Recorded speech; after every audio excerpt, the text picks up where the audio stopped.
Assalamualaikum warahmatullahi wabarakatuh. Halo teman-teman, kembali lagi dengan saya Dina Lestari, mahasiswa Pendidikan Matematika semester 2.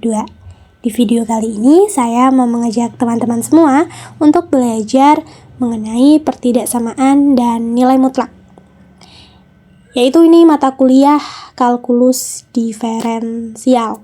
Nah, teman-teman, untuk rujukan utamanya, saya ini mengambil dari buku Kalkulus Purcell ya, edisi 9. Buku rujukan yang umumnya digunakan dalam materi kuliah kalkulus.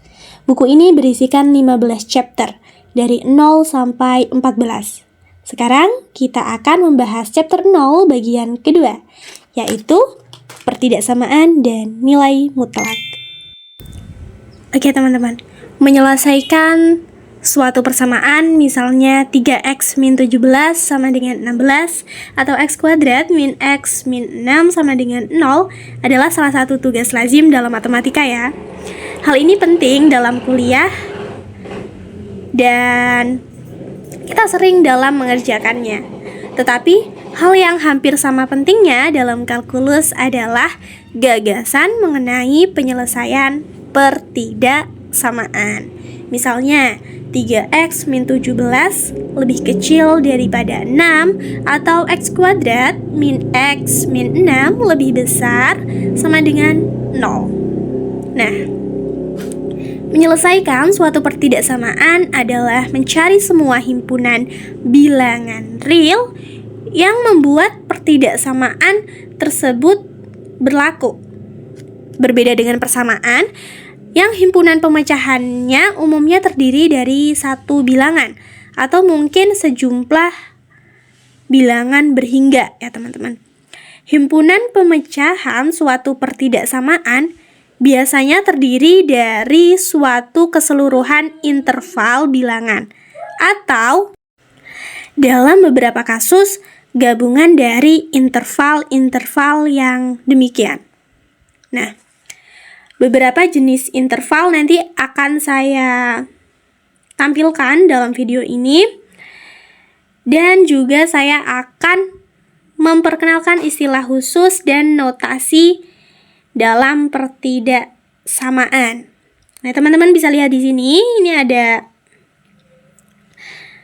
pertidaksamaan. Ini cara bacanya yaitu X lebih besar dari A lebih kecil dari B, yang sebenarnya adalah dua pertidaksamaan, yaitu A lebih kecil dari X dan X lebih kecil dari B. Ini menunjukkan interval terbuka ya teman-teman, yang terdiri dari semua bilangan antara A dan B. Tidak termasuk titik-titik ujung A dan B. Nah, kita menyatakan interval ini dengan lambang A, B dengan menggunakan kurung biasa seperti ini ya teman-teman. Kurung biasa ini artinya A sama B-nya itu nggak ikut teman-teman. Seperti itu. Sebaliknya, pertidaksamaan bisa teman-teman lihat ya. Ini ada X lebih dari sama dengan A, kurang dari sama dengan B. Berarti ini interval tertutup yang berkorespondensi, yang mencakup titik-titik ujung A dan B. Nah, ini untuk menuliskannya dalam notasi interval, itu nulisnya memakai kurung siku ya teman-teman, seperti ini. Jadi singkatnya ya teman-teman, kalau interval terbuka itu ujung-ujungnya tidak ikut. Kalau interval tertutup ujung-ujungnya itu ikut. Seperti itu ya teman-teman. Oke, teman-teman bisa lihat tabel ini ya. Di sini ada notasi himpunan untuk kolom yang pertama, kemudian yang kolom kedua ini notasi interval, dan yang kolom ketiga ini ada grafiknya. Oke, teman-teman bisa lihat di notasi himpunan ya. Di sini ada X sedemikian hingga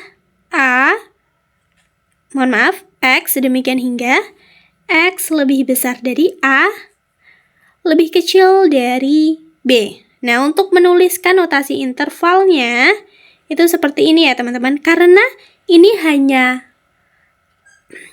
di sini bisa kita lihat simbolnya ini hanya kurang dari ataupun lebih dari. Nggak ada sama dengannya. Karena nggak ada sama dengannya, berarti A sama B-nya kan nggak ikut. Nah, seperti yang sudah saya sebutkan tadi, kalau A ujung-ujungnya itu nggak ikut, maka kurungnya itu memakai kurung biasa kalau mau nulis notasi intervalnya. Tapi kalau ada tanda sama dengannya, seperti contoh yang kedua ini ya teman-teman. Ini kan contoh yang kedua, X sedemikian hingga X lebih besar dari sama dengan A, lebih kecil sama dengan B. Nah, ini notasi intervalnya baru menggunakan kurung siku. Kalau yang contoh pertama ini memakai kurung biasa karena A sama B-nya tidak ikut. Kalau yang kedua ini kan A sama B-nya ikut ya. Nah, kalau grafiknya bisa teman-teman lihat ya di sini. Ini yang contoh 1 seperti ini.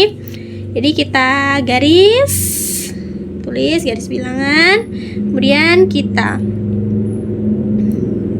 gambar ini ya, kurung biasanya A sama B. Berarti ini artinya A sama B-nya gak ikut. Kalau kurung biasa berarti A sama B-nya gak ikut. Kalau kurungnya siku berarti A sama B-nya ikut. Seperti itu.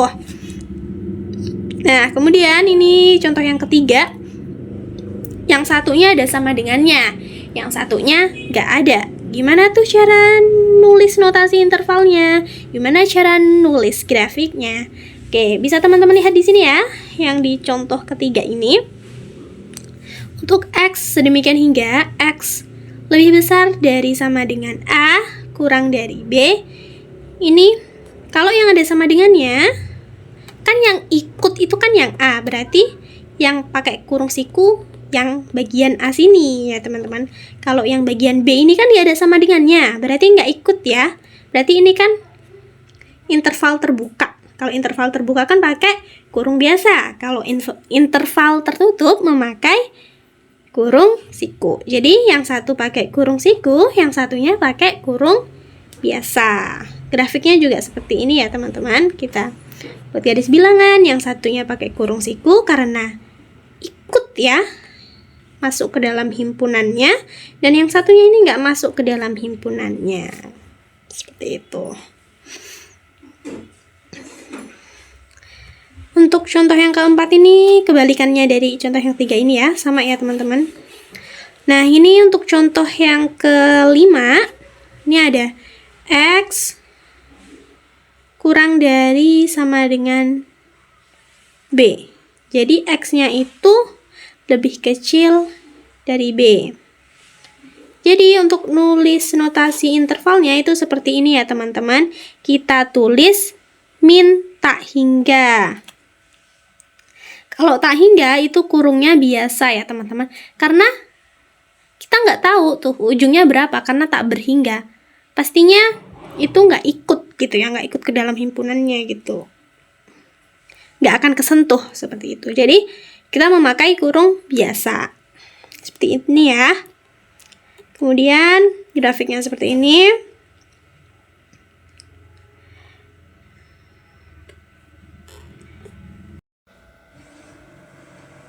Nah, jadi ini kan X-nya lebih kecil sama dengan B ya teman-teman. Kalau B-nya ini kan masuk, jadi kita pakai kurung siku, dan yang tak hingganya ini pakai kurung biasa. Kemudian contoh yang keenam, ini kan karena tidak ada tanda sama dengannya, maka dua-duanya menggunakan kurung biasa ya teman-teman. Untuk contoh yang ketujuh, ini kebalikannya dari contoh yang kelima tadi ya. Ini X lebih besar dari sama dengan A. Jadi X-nya itu di ruas kanan ya, karena lebih besar dari A-nya. Jadi tak berhingganya positif ya teman-teman, dan menggunakan kurung biasa. Kemudian contoh yang ke 8, ini X lebih besar dari A. Maka ini dua-duanya pakai kurung biasa karena tidak ada tanda sama dengan. Seperti itu ya. Dan ini yang terakhir, ini bilangan real. Karena bilangan real itu tak berhingga ya teman-teman, kita nggak tahu ujungnya karena bilangan real itu benar-benar luas. Maka untuk notasi intervalnya yaitu min tak hingga dan koma tak hingga. Seperti itu ya teman-teman, dan grafiknya seperti ini. Oke, ini untuk notasi himpunan, notasi interval, dan grafik ya teman-teman. Kemudian bagaimana sih cara untuk menyelesaikan pertidaksamaan? Nah, caranya teman-teman, seperti halnya dengan persamaan, prosedur untuk menyelesaikan pertidaksamaan adalah mengubah pertidaksamaan satu langkah tiap kali sampai himpunan pemecahannya jelas. Jadi, kita itu dapat melaksanakan operasi-operasi tertentu pada kedua ruas suatu pertidaksamaan tanpa mengubah himpunan pemecahannya. Seperti itu ya teman-teman, jadi sama seperti persamaan ya. Nah, khususnya yang pertama itu ini untuk menyelesaikan pertidaksamaan ya. Caranya yang pertama itu kita dapat menambahkan bilangan yang sama pada kedua ruas suatu pertidaksamaan. Jadi ruas kanan sama ruas kiri itu boleh kita tambahkan ya teman-teman, tapi harus kedua-duanya ya teman-teman. Nggak boleh salah satu ruas aja, harus kedua-duanya. Jadi harus adil ya teman-teman. Kalau ruas kanan ditambahkan, ruas kiri juga ditambahkan, kayak gitu ya. Nah, kemudian yang kedua itu kita juga bisa mengalihkan kedua ruas suatu pertidaksamaan dengan suatu bilangan positif ya teman-teman. Jadi kita bisa mengalihkan kedua ruas itu dengan bilangan positif. Kalau bilangan negatif, boleh nggak? Boleh juga. Kalau kita juga bisa mengalihkan kedua ruas dengan bilangan negatif. Tetapi teman-teman harus perlu diingat ya. Kalau kita mengalihkan kedua ruas itu dengan suatu bilangan negatif, jadi kita harus membalikkan arah dari tanda pertidaksamaannya. Contoh, awalnya itu tandanya itu lebih besar daripada. Nah, ketika kita mengalihkan dengan bilangan negatif, itu tandanya berubah atau membalik arah jadi lebih kecil daripada. Seperti itu ya, teman-teman. Dan sebaliknya, kalau awalnya lebih kecil, berarti setelah kita kalikan dengan bilangan negatif, jadi lebih besar. Seperti itu ya.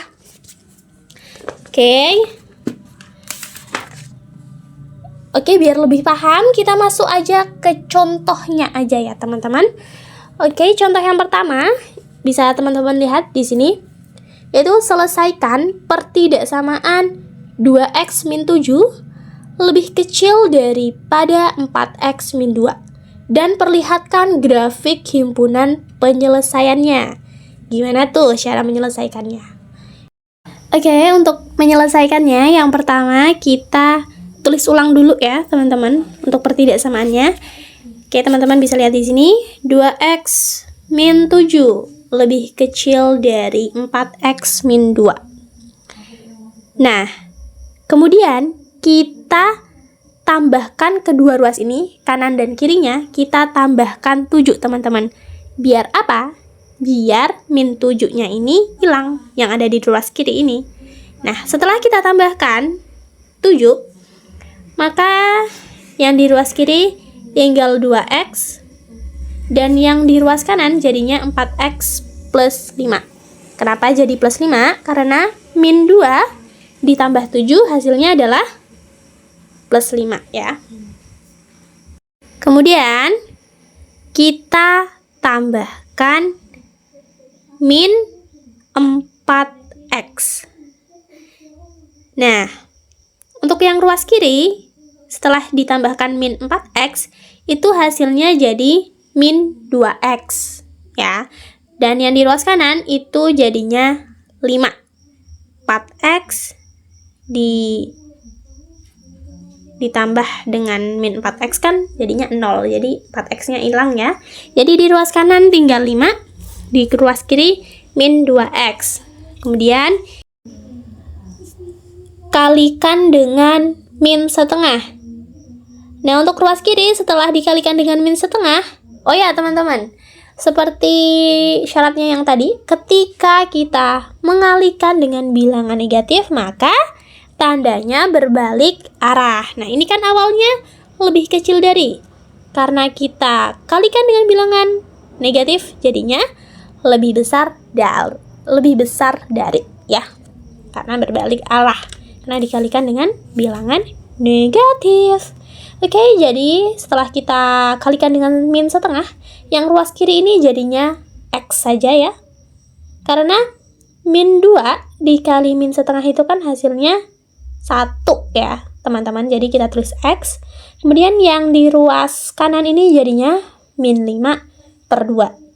Jadi x-nya itu lebih besar dari min 5/2.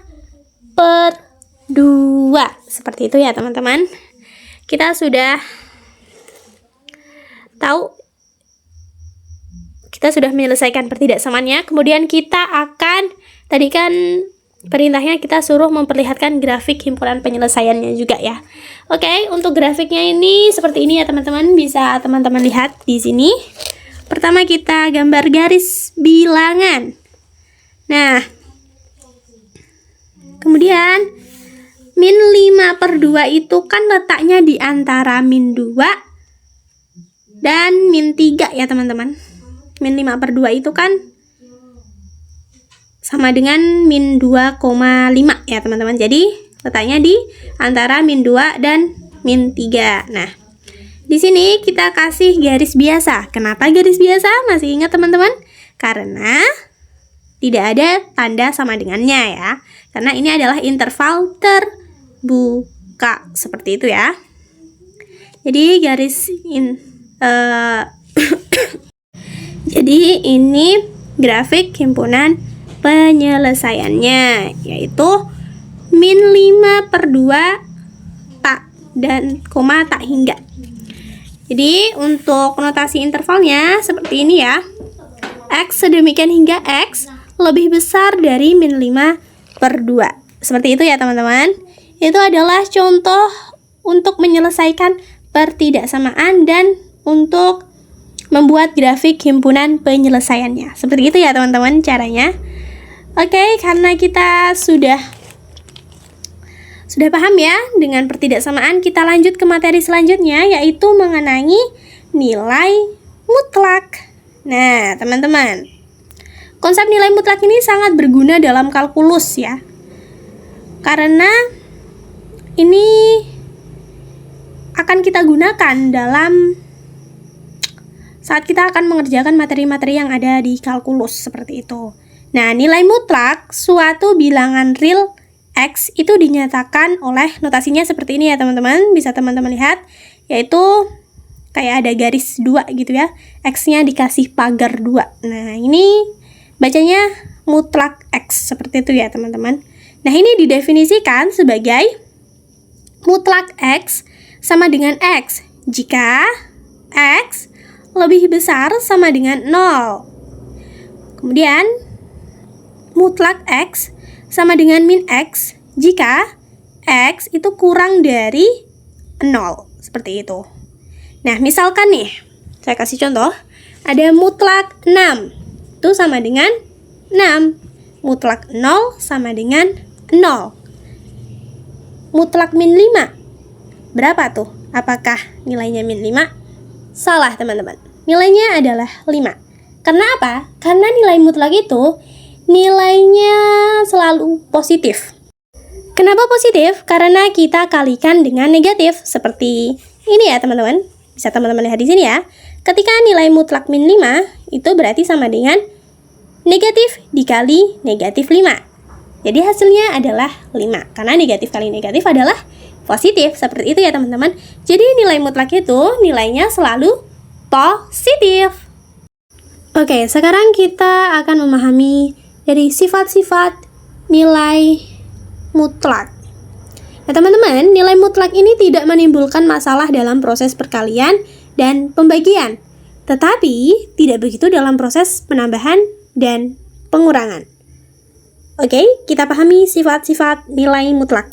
Yang pertama, bisa teman-teman lihat di sini ya. Mutlak A, B itu sama dengan mutlak A kali mutlak B. Jadi ini bisa kayak gini ya. Jadi mutlak AB itu sama dengan mutlak A kali mutlak B, seperti itu. Nah, kemudian yang kedua, sifat yang kedua, mutlak A per B itu sama dengan mutlak A per mutlak B, seperti itu. Sifat yang ketiga itu mutlak A plus B kurang dari sama dengan mutlak A plus mutlak B. Yang keempat, atau yang terakhir, mutlak A min B lebih besar dari sama dengan mutlak A min mutlak B. Seperti itu ya. Oke, itu adalah sifat-sifat dari nilai mutlak ya teman-teman. Oke, itu adalah penjelasan mengenai pertidaksamaan dan nilai mutlak. Semoga dapat menambah wawasan teman-teman semua. Wassalamualaikum warahmatullahi wabarakatuh.